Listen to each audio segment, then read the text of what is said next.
You, John Fitzgerald Kennedy, do solemnly swear. I, John Fitzgerald Kennedy, do solemnly swear. That you will faithfully execute the office of President of the United States. That I will faithfully execute the office of President of the United States. And will, to the best of your ability. And will, to the best of my ability. Preserve, protect, and defend the Constitution of the United States. Preserve, protect, and defend the Constitution of the United States. So help you God. So help me God.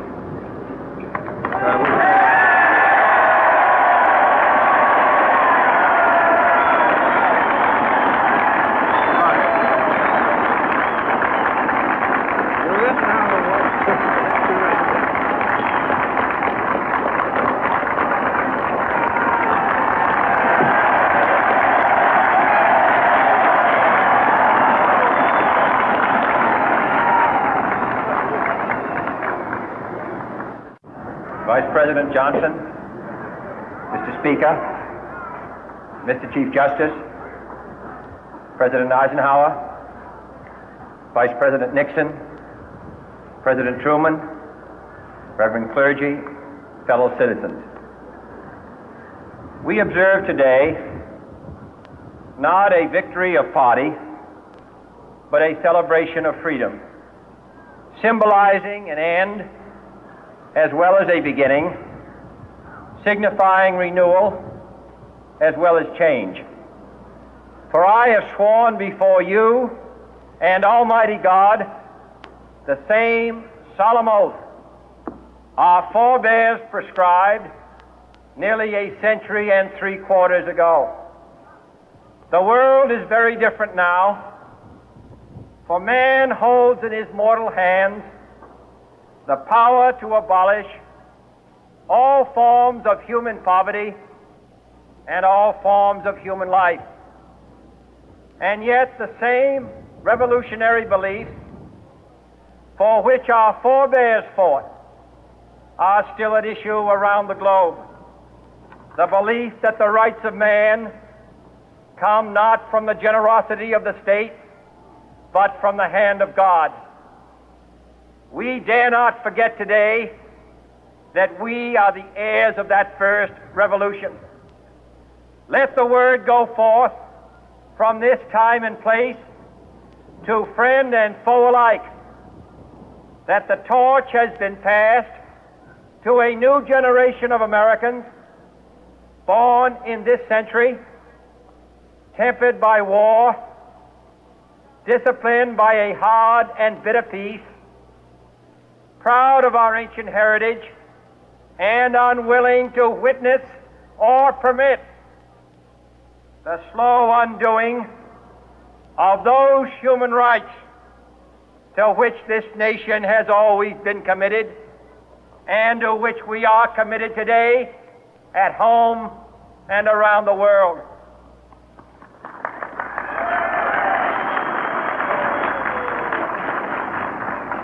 Let every nation know, whether it wishes us well or ill, that we shall pay any price, bear any burden, meet any hardship, support any friend, oppose any foe to assure the survival and the success of liberty.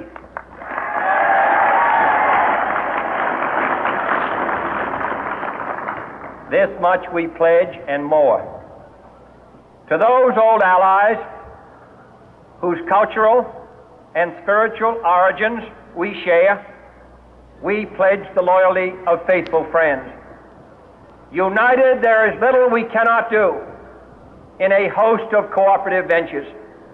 Divided, there is little we can do, for we dare not meet a powerful challenge at odds and split asunder. To those new states whom we welcome to the ranks of the free, we pledge our word that one form of colonial control shall not have passed away merely to be replaced by a far more iron tyranny. We shall not always expect to find them supporting our view, but we shall always hope to find them strongly supporting their own freedom, and to remember that in the past, those who foolishly sought power by riding the back of the tiger ended up inside.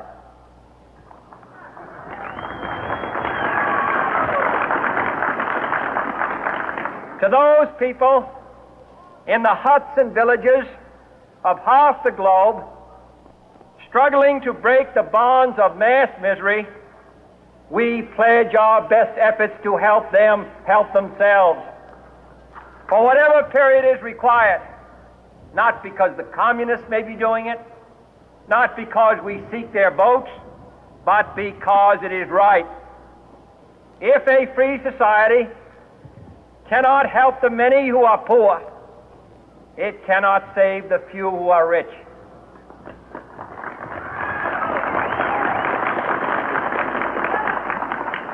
To our sister republics south of our border, we offer a special pledge to convert our good words into good deeds, in a new alliance for progress, to assist free men and free governments in casting off the chains of poverty. But this peaceful revolution of hope cannot become the prey of hostile powers. Let all our neighbors know that we shall join with them to oppose aggression or subversion anywhere in the Americas. And let every other power know that this hemisphere intends to remain the master of its own house.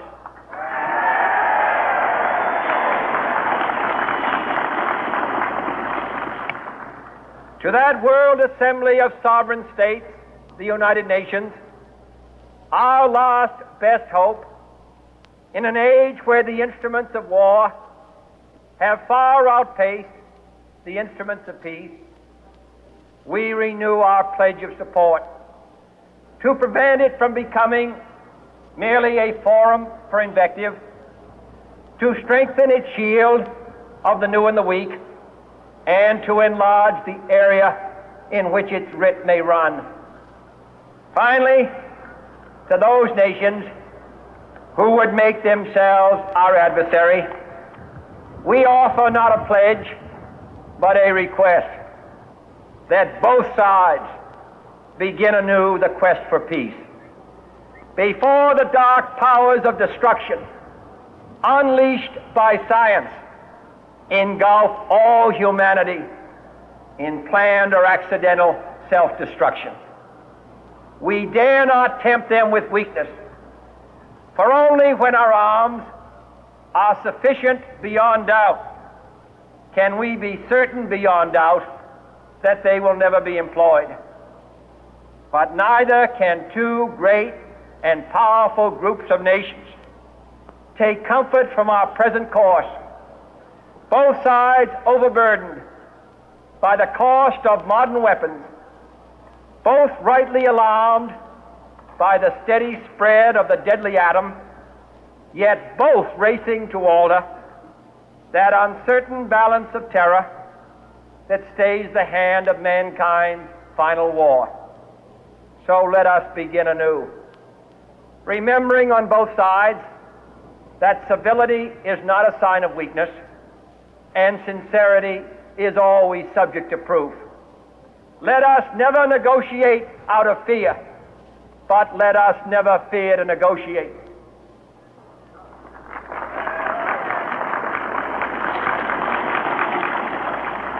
Let both sides explore what problems unite us, instead of belaboring those problems which divide us.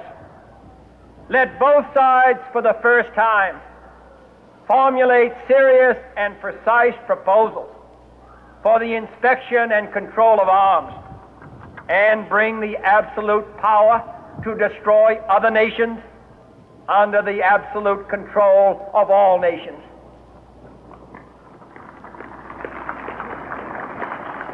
Let both sides seek to invoke the wonders of science instead of its terrors. Together, let us explore the stars, conquer the deserts, eradicate disease, tap the ocean depth, and encourage the arts and commerce. Let both sides unite to heed in all corners of the earth the command of Isaiah to undo the heavy burden and let the oppressed go free. And if a beachhead of cooperation may push back the jungle of suspicion, let both sides join in creating a new endeavor, not a new balance of power, but a new world of law, where the strong are just and the weak secure and the peace preserved. All this will not be finished in the first 100 days, nor will it be finished in the first 1,000 days, nor in the life of this administration, nor even perhaps in our lifetime on this planet. But let us begin.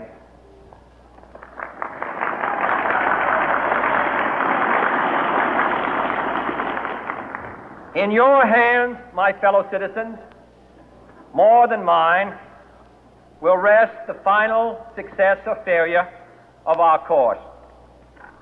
Since this country was founded, each generation of Americans has been summoned to give testimony to its national loyalty. The graves of young Americans who answered the call to service surround the globe.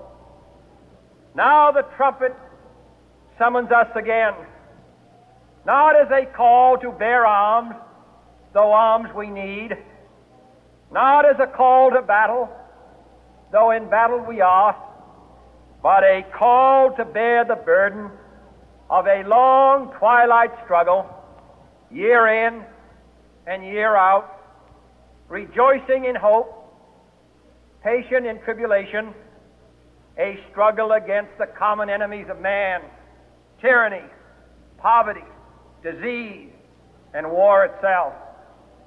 Can we forge against these enemies a grand and global alliance, north and south, east and west, that can assure a more fruitful life for all mankind? Will you join in that historic effort?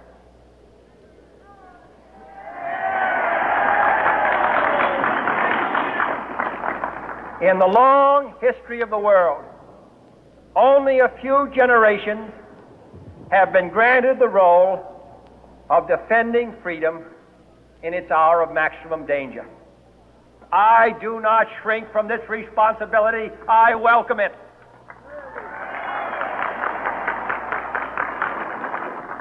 I do not believe that any of us would exchange places with any other people or any other generation.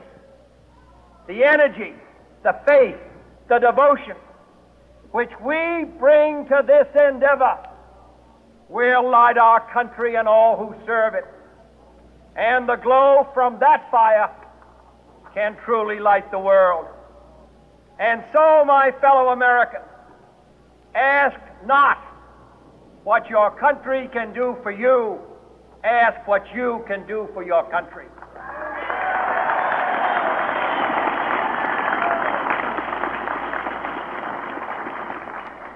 My fellow citizens of the world, ask not what America will do for you, but what together we can do for the freedom of man.